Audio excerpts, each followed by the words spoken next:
Morning, everyone. Brooke Brody with the Domi agency here, and this is Dialed In with the Domis. And today we're going to talk about escalation clauses and kind of the how, what, why, when, what we should be doing. Not everybody knows what they are, and how it can be effective for you. So, an escalation clause is a clause added to a purchase agreement that automatically increases the buyer's offer above competing offers up to a maximum cap. Okay.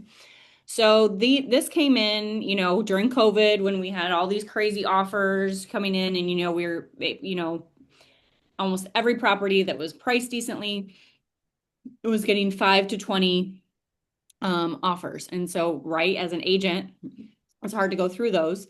But how do you, as a client, get the deal without, overpaying? And so this was introduced. It's nice. So it's when it's a competitive market, if there's multiple offers, and it helps keep your client in the running without overspending. So I'm going to go ahead and pull up, our IAR. Just give me 1 second. We'll do Chrome share, and I will open. Can you guys see that? Can you guys see Yes. that? Okay, so you can see Yes. that. So you're going to fill out your purchase agreement just like you're going to normally have it, okay? And then you're also going to put in this escalation clause with this. I want to emphasize that you guys always need to be calling the list agent and letting them know that you're going to be sending over an escalation clause. And so now I warn you that not all agents truly understand what an escalation clause is. And so it's hard. It's that fine line where you're talking to the list agent and you're trying to figure out if they understand what an escalation clause is and how it works, and without being talking down to them, right? Or making them sound dumb, and just say, hey, my clients really want this deal, so we'll be setting an escalation clause with this. Please let me know if you have any questions, and then try to go over the basics. So some of the things that you're going to go over on there is you're going to have your initial offer price, right? It's also going to be part of um, that's going to be part of your purchase agreement, but then it's also going to be in the clause. And then you're going to have the increment that it increases. So you are going to say it depends if it's a lower dollar value, maybe 1,000. I recommend going like 2,000 to 3,000. We'll talk about that in a minute. And you're going to have your max price, so up to X amount of dollars. And then that's in the IAR form. But one of the most important things is that to make them understand is that they actually have to show proof that if they implement the escalation clause, they have to show proof that the reason it did. So they're going to have to send the competitors offer that put your escalation offer into effect. So, for example, if you put in a $250,000 offer and your max was up to $300,000 and you went in increments of $3,000, so that would mean they went in at they had said that they're going to use you at 275, that your escalation offer was used at 275. So that means that they would have to show you an offer and send to you for proof that someone else offered $272,000. We're going Uh, to open it up in the end for questions. Okay. So I'm going to go over, so hopefully I'll answer some of those questions along the way. Okay. Because your increment was 3,000 at that time. If it was only 1,000, your offer would have been $273,000. And yes, they do have to provide proof that to put it into effect. How nice would it to be like, oh, well, yep, 300, it's exact, but that doesn't happen. So why would you do this for your buyers, right? It keeps them competitive without blindly overbidding. So this is obviously for someone to go from 250 to 300. This is someone that really, really, really wants this house. if they see the value, if it's an investor, they know that they can make money off of it. If it's somebody looking for their home for their kids, maybe it's the school system and houses don't come up very often. It shows the seller that they are serious, that they are legit, that they really want this house. And it allows your clients to win even if they weren't initially the top offer. What's scary in multiple offer options, say they have 10 offers, they already kind of let you know, hey, you were in multiple offer situation. When you hear that, you need to go to your highest and best, right? But again, you don't want to overpay. So this is a way of doing that, your highest and best without overpaying. There are risks, right? When clients get to this point and they want to win so bad, they're gonna go to the top of their price point really, really quick, right? So, that can be scary and that can 250 to 300 is a big difference. So that's definitely a risk. Um, there's you have to make sure that the agent on the other side is, legit in their ethic and that they're going to disclose what that other offer is. They don't have to put, they should, if they're a good agent, they should be blacking out the client's names, any personal information, but they do need to show that proof. So we still do need an honest agent on the other side. If there's an appraisal gap, okay, so you're saying you still want this. And if you do an appraisal gap, that means your clients are going to have to bring that money to the table if their loan doesn't value that. If you look in here, um, when the escalation increase procedure, if they're financing part of the house, it asks where this escalation money is going to come from. So a lot of the times when we're at this point, we are going to go over appraised value. Normally somebody wouldn't be pricing a home at 250. It's probably not going to appraise for 300. So the seller will want to know, hey, are you guaranteeing this money? Is there an appraisal gap? And then your client has to know how they're going to bring it to the table. Or maybe they have room in their loan, but again, they're not going to lend that money if it doesn't appraise. So are they going to make it bigger down payment? Or is it, so that's what these additional number two is for. Um, and then the seller's choice. So sellers don't have to accept an escalation clause at the end of the deal. I There's absolutely people that have lost out on escalation clauses, and then we find out later that it sold for less than that dollar amount. Why would that happen? I'm telling you guys, agents don't understand escalation clauses.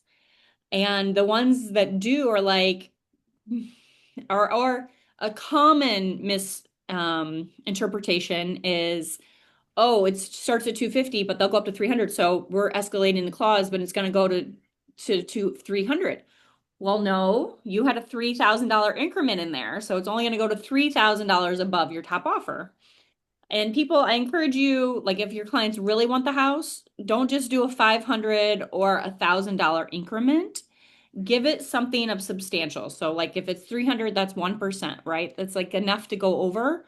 Because when you are competing in these matters, there's a couple things why a client, it may not be smart for them to take your escalation clause. So you have to make it worth their while. One is if there's another cash offer. So cash offers, they don't have to worry about appraisals. They're usually going to be faster closes. So that means it's off their name, off their ticket, no more utilities, no more mortgages, no more real estate taxes, right? Um, and then there's chances that with loans, that loans are going to fall through. So there are reasons for clients to take less money. And again, at the end of the day, the seller gets to pick. If a client is not 100% motivated by money, the other usual factor in it is timing. Like, usually they want to sell quicker, but there's absolutely people that let it go longer. They want to go longer, right? They want to go out through the school year and let their kids finish school there or whatever it is. Or they're doing a new home build and they're not exactly sure when they're going to have that done. So again, that's what's important to talk to the list agent to find out from them, hey, what is important to your clients? And now I can hear you guys already saying, I called the list agent, they're not responding. Well, that's when you call them, you text them, you email them, you stay polite, you do not attack them. Because again, at the end of the day, this is a house that your clients want if you're on the buy side. So you need to continuously go and say, hey, I know you're really, really busy. Please let me know the best time to communicate with you or best way to communicate with you. I tell you guys, don't leave me voicemails. Like I want to be better at it, but I'm not. Oh my gosh, I at least once every 2 weeks I miss a voicemail and I hate that. I hate that. And I get so upset about it every time, but it still has not gotten better for me. It's just the way that my brain processes and things like that. So try to work with the list agent. And as we see the younger generation coming in, they don't want to pick up the phone. And if you are somebody, there are definitely times when picking up the phone makes all the difference. But if they're not willing to do that, then you have to be willing to communicate that they way that they want to. So don't push them. You guys do text or email. And yes, you're like, hey, you can say to them, I think this would be a faster conversation over the phone. But if not, and even if you're frustrated, get on ChatGPT, put in the message you're going to write, and then have it please rewrite this so that it is polite and that the list agent knows that my clients really want this home or whatever it is so that they don't feel attacked. Because we all know that you can read a text message.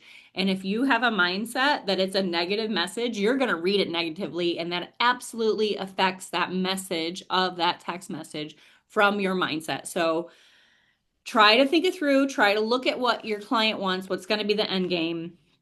And then with this, you need to let a buyer know, like, hey, these are your risks. Like you could go to your top. Like we're offering 250, but it could go to 300. Do you understand that? And then you need to let them know, like, are you willing to do the appraisal gap? And where is that going to come from? Because they may not understand it. A lot of clients don't understand that if they're getting a loan and it just because you offered 300 and you're pre-approved for maybe you're pre-approved for 400, if that appraisal comes back low, that lender's not going to give you that money, whether you qualify for it or not.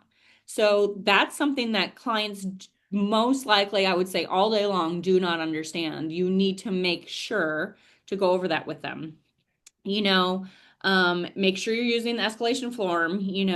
This is an IAR form. This is very standard, but if your state doesn't have one, you guys are able to use other, states if you guys don't have a mandatory form, but make sure you're using something that's legal, drawn up by an attorney. I mean, Chicago area, definitely is an attorney state.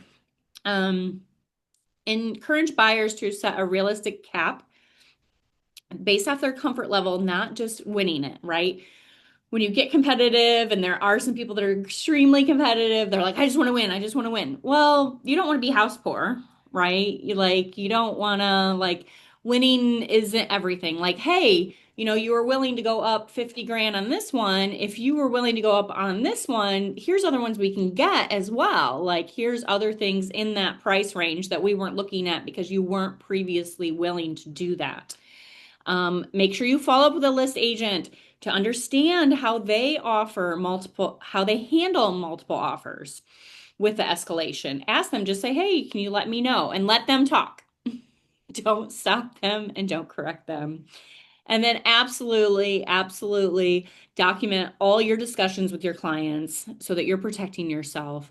One way to do that is if you have a phone conversation, is to follow up with an email and just say, hey, great talking to you per our discussion. I just wanted to let you know that I'm writing up the escalation clause and outline those terms that you are writing up in that email to them so you have further documentation. So it's COA, cover your ass. If you have important phone conversations, you should also be documenting them. And it's not just enough to you make the notes. It's better is if you put that communication back at your client. Just say, just so I understand and we're all on the same page, whatever it is. Again, figure out how your message is going across, but put it in writing so you cover your ass so they can't come back to you later and be like, whoa, whoa, whoa. I told you the lender, wasn't going to pay above X amount of dollars, and it's like, hey, you put those risks in there. Please note, if it does not appraise our conversation was that you were going to bring down a bigger down payment at closing or XYZ. So put those important factors in there. Um, and it can be a powerful tool if it's used correctly and if the list agent understands it. But it is definitely something that you need to take the extra time to explain to your clients. And you need to ask the list agent, make sure that just with, again, trying not to talk down to them, ask them how they handle, multiple offers with escalation clauses and then let them talk. And then if not, just try to be like, okay, well, hey, I wanted to let you know we're going to do maybe a $5,000 increment or whatever and explain those to them. So that is all of that. Do you guys have questions?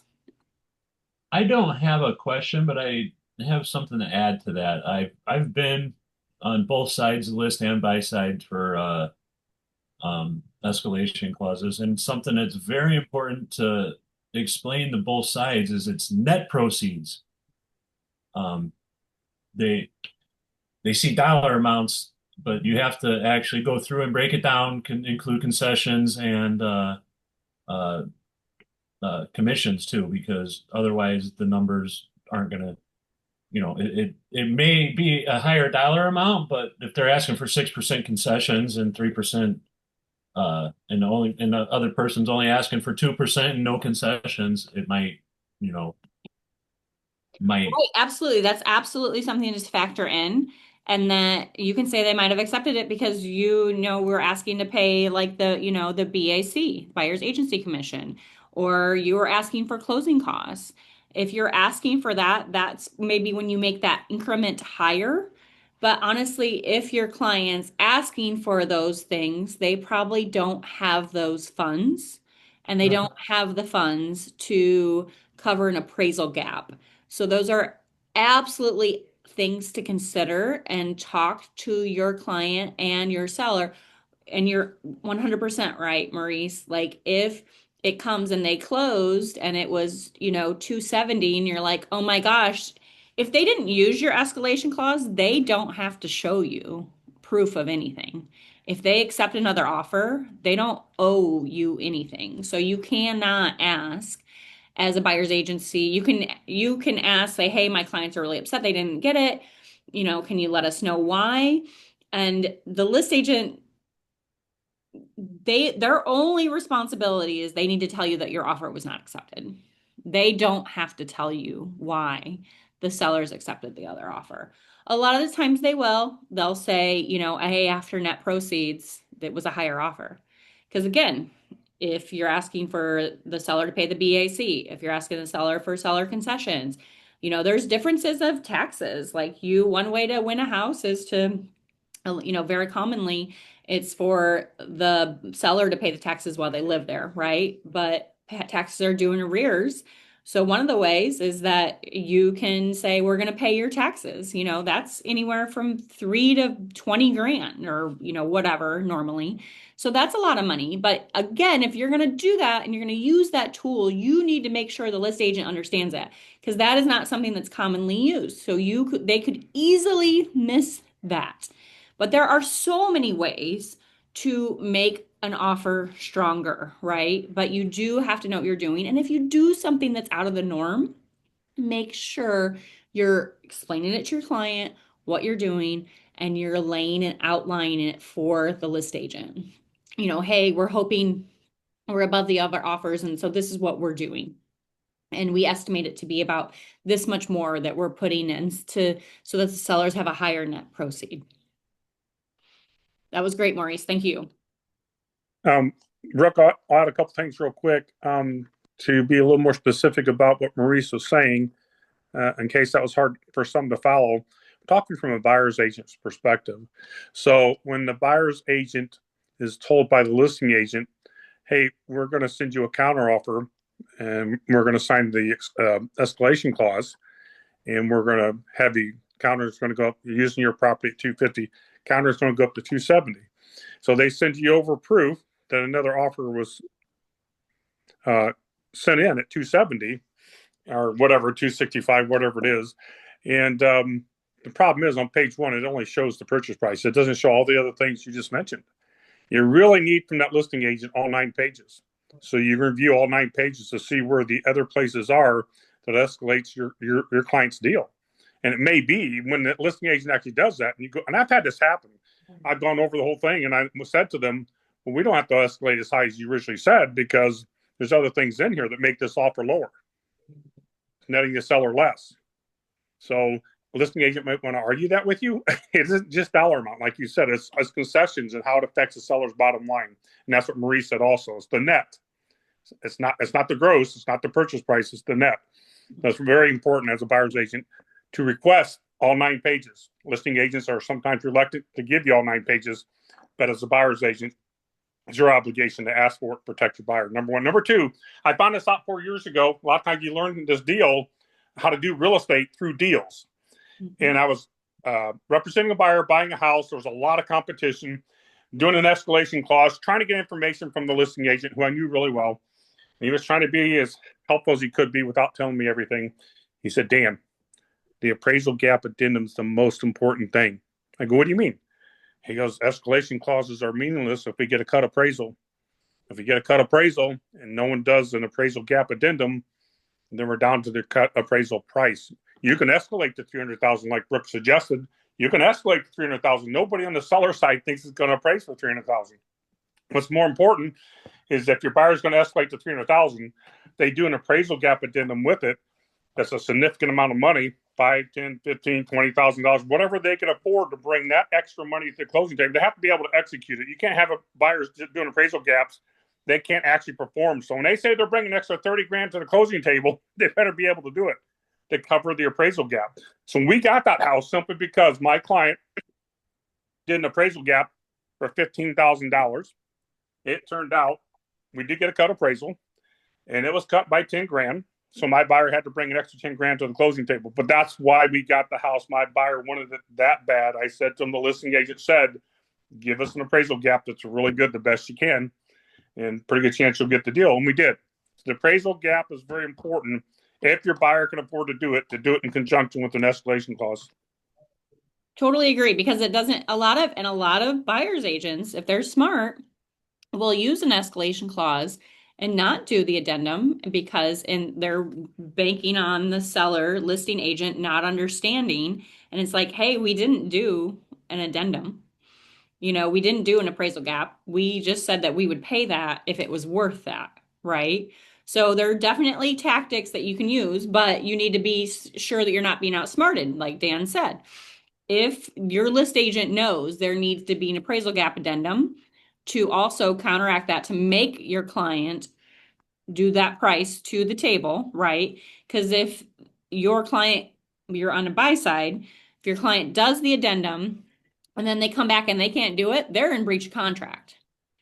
So it's not the seller, it's the buyer that's in breach of contract because they made promises and they're not able to keep them. So, but at the same time, it's also a little bit of a game. Like if you're a buyer's agent and you don't, and your list agent doesn't say anything about an appraisal gap addendum, or hey, how are your clients going to pay for this if it doesn't appraise? I know agents that will put in an escalation clause and bank on it not appraising. And again, it feels a little bit, but you're doing what's best for your client. You're winning them the home, right? But you're also not adding that addendum unless the list agent. And if they're a smart list agent, right? And if you as a list agent, you need to also be saying, hey, where's that money coming from? Are you doing an appraisal gap?